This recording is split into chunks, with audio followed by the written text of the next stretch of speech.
권한대행 서열 3위시죠? 네, 네, 그렇습니다. 최상목 대행이 어제까지 하는 걸 보니까 내란진의 부지가 분명치 않고 헌정질서 수호 역량도 부족한 것 같습니다. 사회부총리께서 권한대행을 한다면 잘하실 수 있겠습니까? 지금 민생 경제가 너무 어렵습니다. 여러 의원님들께서 지적하신 대로 또 국정 안정도 정말 필요하고요. 그래서 더 이상의 그 국무위원 그 탄핵은 있어서는 안 된다고 생각을 합니다. 부총리께서 네. 생각하시기에 12.3 이후에 우리 사회의 가장 심각한 문제가 뭐라고 보십니까?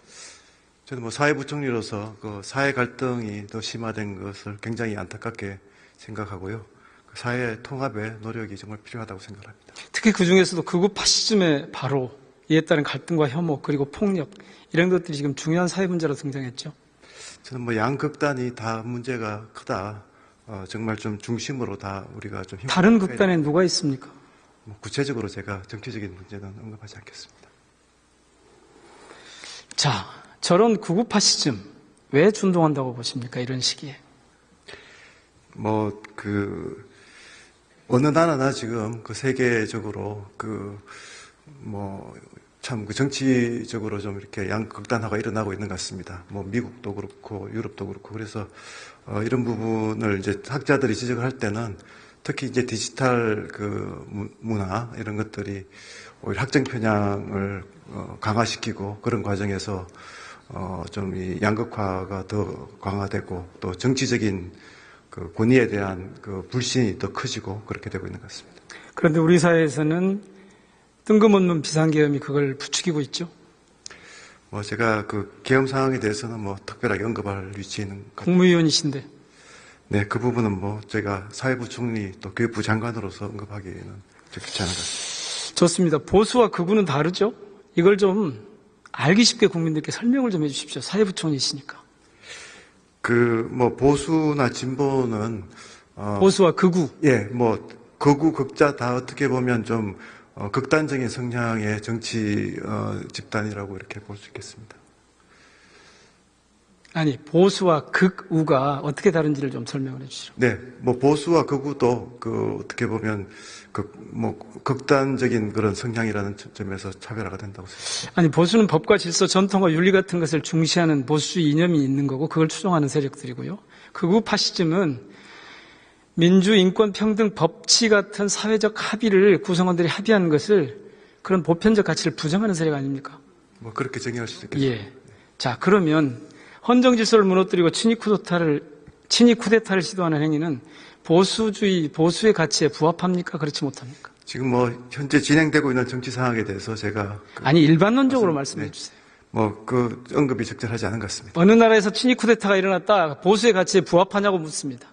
네, 그 부분은 제가 좀 언급하지 못하는 부분에 대해서 양해를 좀 부탁드리겠습니다. 사회부총리십니다.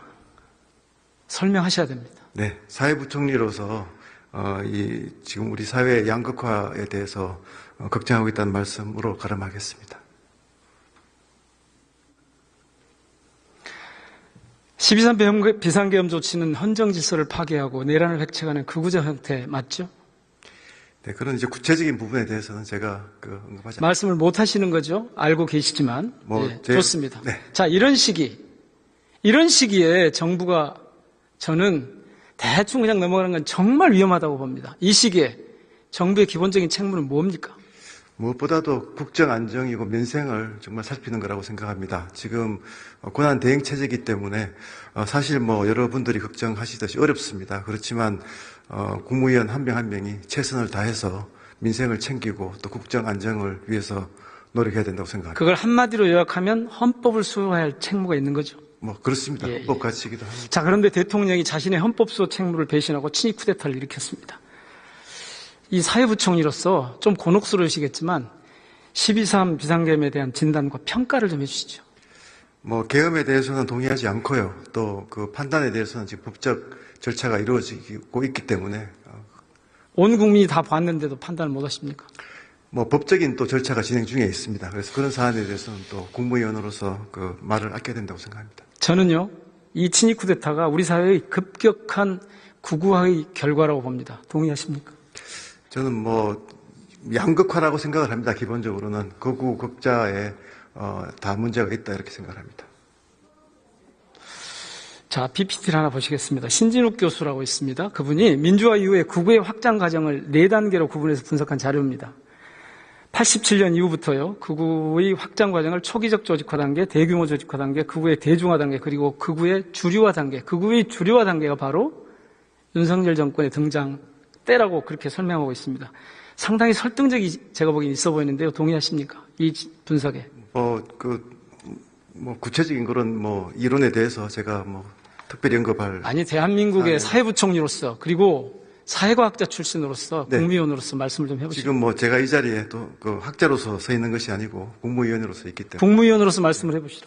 국무위원으로서는 좀 이런 부분에. 저 분석에 대해서. 네. 우리 사회에 대한 진단인데요, 지금. 말을 아껴야 된다고 생각을 합니다. 네.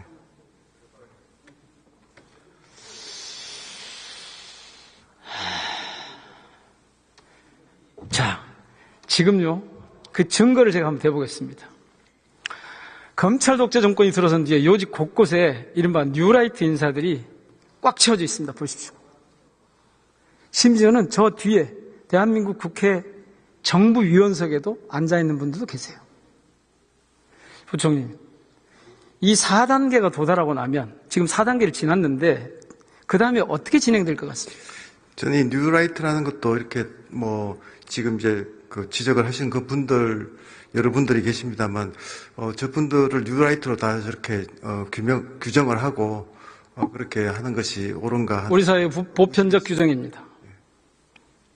저 단계가 지나고 나면 어떤 단계로 진화할 것 같습니까?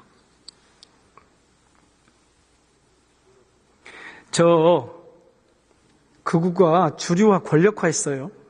그 다음 단계는 어떤 상상이 되십니까? 저는 저기 있는 분들 중에 아는 분도 계십니다만 반드시 저분들이 극우일까 지적하신 대로 그 부분은 동의할 수가 없습니다. 다음 단계가 어떤 걸로 짐작이 되시냐고요? 제가 그 말씀의 그 취지를 잘 이해를 못했습니다. 근래요, 언론가들하고 언론 쪽하고 전문가들이 분석한 걸 해보면요, 이 4단계에 도달한 윤석열 일당이 이번 비상계엄을 통해서 최종 5단계를 획책했다. 5단계를 설정하고 있다. 이렇게 보통 봅니다. 이 PPT장 보시면요, 이미 주류화 권력화 단계를 넘어서 국가기구를 완전히 장악하고 대중을 억압하는 테러 독재체제, 파시즘 독재체제로 영구 집권을 시도하려 했다는 것입니다. 동의하십니까? 저는 지금 말씀하시는 그 극우의 문제나 또 극자의 문제를 대응하기 위해서 국회나 정부가 오히려 좀 중립적이고 좀 화합적인 그런 접근을 할 필요가 있다고 생각합니다. 계속 끄척을 하고 거기에 대해서 계속 의심을 하고 불신을 하게 되면 더 커질 수가 있거든요. 그래서 오히려 그 정부의 수많이 쿠데타를 일으켰는데, 그 정부의 수많이 쿠데타를 일으켰는데 이미 중립이 무너졌죠. 중립에 대한 힘을 실어주고 더 신뢰를 쌓아가고 하는 그런 노력이 훨씬 더 중요하다 이렇게 생각합니다. 자, 제가 그냥 드리는 말씀이 아니고 어젯밤 MBC가 보도한 노상원 수첩에서 적나라하게 드러났습니다. 한번 보시죠. 윤석열 파시즘 독재국가 수립우도, 이게 노상원 수첩에서 여지없이 드러난 겁니다. 박정희 군사독재, 전두환 군사독재에 이어서 윤석열식 파시즘 군사독재 수립 목적이라고 저는 보는데요. 어떻게 생각하십니까? 저는 이런 이제 의혹의 제기나 이런 좀 불신을 자꾸 키우는 그런 것들이 과연 우리나라의 미래에 도움이. 증거를 가지고 얘기하면 그렇게 말씀하시면 안 돼요. 그 증거가 충분해야 된다고 생각하고요. 또 많은 분들이 공감을 할 수 있는 증거라야 된다고 생각합니다. 그래서 이번 계엄은요, 단순 야당 경고령이나 계몽령이 절대 아니고요, 윤석열 장기 집권을 위한 친위 쿠데타입니다. 그래서 대한민국을 파시즘 독재 체제로 전락시킬 뻔했습니다. 정말 생각만 해도 끔찍한데요. 저 비상계엄이 실패한 게 대한민국의 운명을 갈랐습니다. 장관님, 비상계엄의 실패 불행입니까, 다행입니까? 저는 비상계엄에는 동의하지 않는다고 분명히 말씀을 드렸고요. 우리나라의 미래를 생각을 해보면 어떻든 이번의 위기를 잘 극복을 하고 오히려 정말 도약의 계기로 만드는 화합의 노력이 절실하다 이렇게 생각합니다. 지금 저 비상계엄의 실패를 인정하지 않고 어떻게든 판을 뒤집어 보려고 하는 노력, 뒤집어 보려고 발버둥 치고 있는 이게 지금 우리 사회를 규정하는 내란 상황입니다. 동의하시죠? 저는 계속 말씀드립니다만 어떻든 지금 이번에 위기를 극복하기 위해서는 화합해야 된다, 또 통합해야 된다 이렇게 생각을 합니다. 좋습니다. 분열로 나가다가는 더 위험해질 수 있다는 걱정들. 우리 사회가 어떻게 하면 민주헌정 질서를 회복하고 사회를 안정시킬 수 있을지 사회부총리로서요. 그 방법을 한번 국민들께 제안을 한번 해보시죠. 예, 여러 번 말씀드렸습니다만 이런 그 사회적인 불안 또 그 양극화에 대응하기 위해서는 특히 정치권 또 책임을 지고 있는 국가의 리더들이 정말 화합하고 통합하는 노력을 배가해야 된다 그렇게 생각합니다. 내란을 종식시키는 것 그리고 엄격한 법 집행과 엄중한 처벌이 필요한 것 인정하시죠? 그런 이제 판결에 대해서는 저는 법치 국가인 만큼 법적인 절차에 맡겨야 되고요. 정치적인 프로세스는 정말 통합을 위한 노력을 계속 해야 되는 그런 상황이라고 생각합니다. 들어가셔도 좋습니다. 행안부 장관 권한대행 고기동 차관 나와 주십시오.